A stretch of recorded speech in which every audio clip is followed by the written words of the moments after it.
Amailon Puyagi Liklamda Maitei Mai Balolgi Ahan Bamaktada Maitei Yekja Mayam Kwai Punwokpu Aina Aigi YouTube channel Asida Mayam Butaram na Ukjari Kangleja Mayam na Aigi YouTube channel Asibu like, share, amasung subscribe to video na Aibu Tauna Happy Bagitamak Mayam Bu Aina Hanna na Tagajari Kangleja Mayam Kwai Pumna Magna Aigi YouTube channel Asibu subscribe to video Maitei Maza Kangleja Mayam Kwai Ki Kajiktang Oirabasu Mating Kara Taujaba Ngamnaba Tangyariba Kongtang Asida Mayam Susarukia Biyu Maitei Kangleja Koigi Sakam Malim Sinba Tungna Kangan Bangamnaba Aikoi Mayam Punna Hotna Minasi Kongtang Minasi Ngasi Mayam Kwai Pumnamakki Mapamda Aigi Oja Guru Singi Taujal Dagi Aina Tanpang Jarakpa Haijarakpa Kangjarakpa Aruba Ahakpa Laiwa Kanglol Kara Tamjage Ngasigi Laiwa Kanglol Sing Asidi Yamna Luba Ahakpani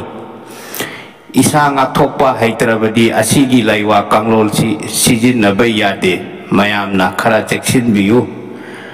Asida Soy Kiba Lan Kiba Yauragadi Isada Tenman Ganba Isada Texan Hanjan Bakangloni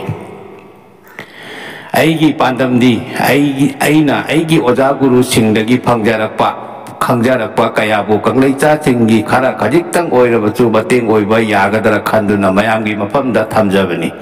Asigumba Aruba Ahakpa Laiwa Kanglol Singasi Sijin Nabada Hekta Tarai Tobiganu Seksin Biu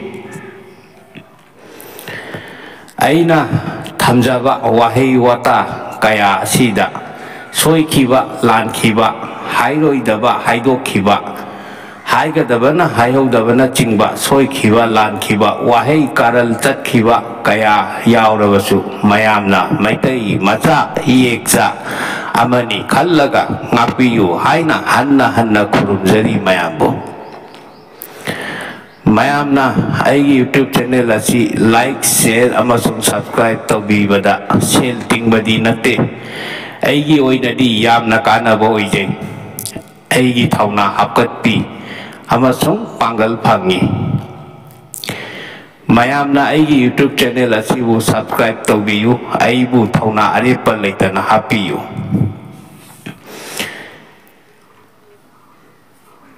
Kangmin Narasi Masa Sonba Kananaba Kuramba Kanglon Laiwa Wahedi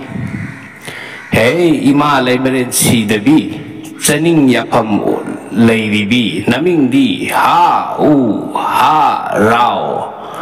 Tung Ngaru Ningte Ngari Drang De Hau He E Guru Swa Ningo Tung Nga Kangye Ring Ango Swa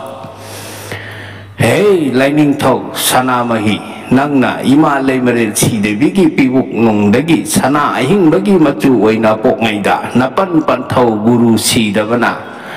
Guru Na Nangi Namabu Mayek Tarit Tokhanki Adu Makbu Nama Laimerin Sidabina Yadrabada Mayek Ani Lautok Laga Mangada Tokhalli Mangadu Makbu Yadrabaduna Ani Tokhalal Lautok Laga Ahumda Tokhalli Ahum Maksu Laimeril na Yadraduna Ani Lautok Laga Ama Tokhalli Maming Naming Rang Kauba He Pakangba Nangna Sana Tongsangda Leiringaida Naming Kungoiba Kawi Nungjengda Leirabada Nongdrenta Pakangba Kawi Kangla Isai Pugi Pibuk Nungda Leirabada Sana Jinglen Komba Kawi Naming Di Naming Amadi Hore Sana Hing Kuganung Sidabi Rang Kom Sang Kawi Guru Sidabigi Naming Di Mak Laulen Ka Kawi Nangbu Guru Na Thok Naba Naming Di Tin Sana Tarangba Kawi nanga guru ga pun kre yakham loi taret mak umang lai chahum humpu mathoi mak pun kre pakhang ba lang pumlen kawi pakhang ba lang pumlen nangi naming di kling sarga hiling tup tup tup kawi nanai na katari basi lobiyu nanai tomba tombi matang asida ming haibiyu asigi masada tinje lai chen duna masa ison son duna lai diba si ngasi dagi tingko piyu lai ko piyu thaujal biyu chanapam di yum karal natraga mapal gi thongjil mapada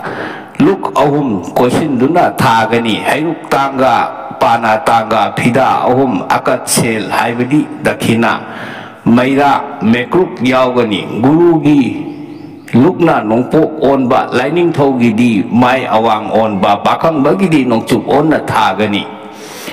sareng na mathel ama oigani atopa chaning ba mathel ani ga yaugani sabadi anabana apamba adudagi hauba yai saba loiraga aremba adu mita khamda bagi damakta thongal wang mada makha on na thado u yai phagani ya amuksu khangminarasi nungsit apaiba changba kanglon haibadi hingchabi changba phananaba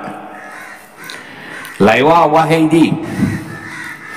guru na lamlong ahung phangbada khuning molang kang khubak laikhan sadana korok thakta yakhat lakle joga maya kaubi ibema nahak asibu kautharakle nahaki na natung indana umang lai saroi humpu mathoi inarai nakoina guru da migi masabu hingna nai noi daga chage haiduna ni khido guru na nakoi chaganu aina chemba monu miyoi bani makoi ga masa manaraba sandang haiba thawai panba asi chau hai nakoina yakhide adudi makoi gi mahuta masa mareng manaraba ngakra haiba ngasi chau haire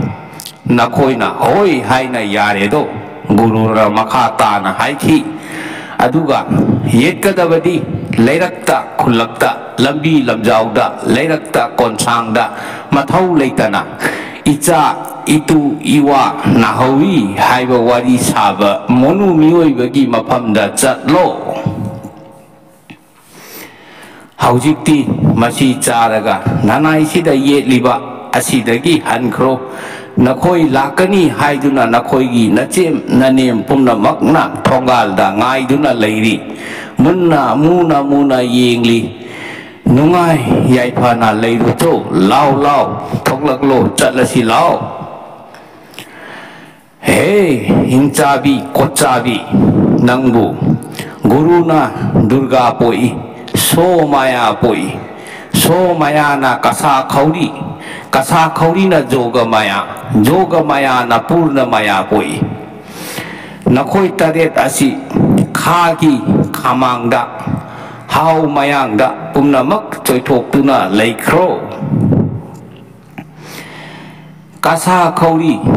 haiba nahakti maitei da leihore apumbi haina kawi do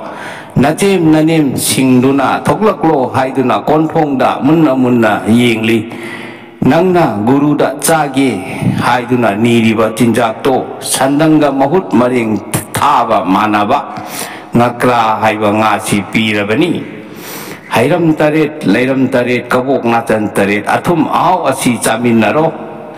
leiram chinbana chinminnaro lau thoklaklo nakhoina ngakra haiba ngana yabagi khudam piu haibadu haujikti longna yarabani to ngakra na yarabani ngakra du longtho tanapamdi langthai matol tareta laiwa sola ga anabagi masada kallu mana chaningba hangu hairakani taklakani aduga Hairam tarit leiram tarit kabuk ngatan tarit cing khara ngakra ama hairuk tanga pana tanga akat sel dakhina maira yauna tawgani chaningba pot chu hapkani singju khara chu yaugani lamlong ahum phangbada wari tawraga ngakra du thado soidana ingchabi changba nuksit apai ba changba phagani ye yai phagani ye khango ngasigi oinadi aigi video asi matang asida loichinjarage mayam khwai pumnamakna aigi video asi like share amasung subscribe tobiyu mayamna aigi video sing haubadagi loiba phawai skip tobidabida yegbiyu karigumbada mayamna hainingba hangningba khangningba leibirabasu comment tobirakpa yagani aduga yamna aruba wafam oirabadi aigi FB da oina message tobirakpa yagani aigi FB gi link aigi video gi description da hapchakharabani mayam gi daba asigumba khangbada yamna kanaraba amasung Maitai inat tiklambu magdanaba tungi charol surol phawba leihongnanaba haiba pandam thamduna aina mayamgi mafamda video asi thamjabani aina yamna khangi hai haibagi wafam nachade mathangda ataisu khangbada yamna kanaraba mayam ama leiri hayum sidaba mapu hung kuru sidaba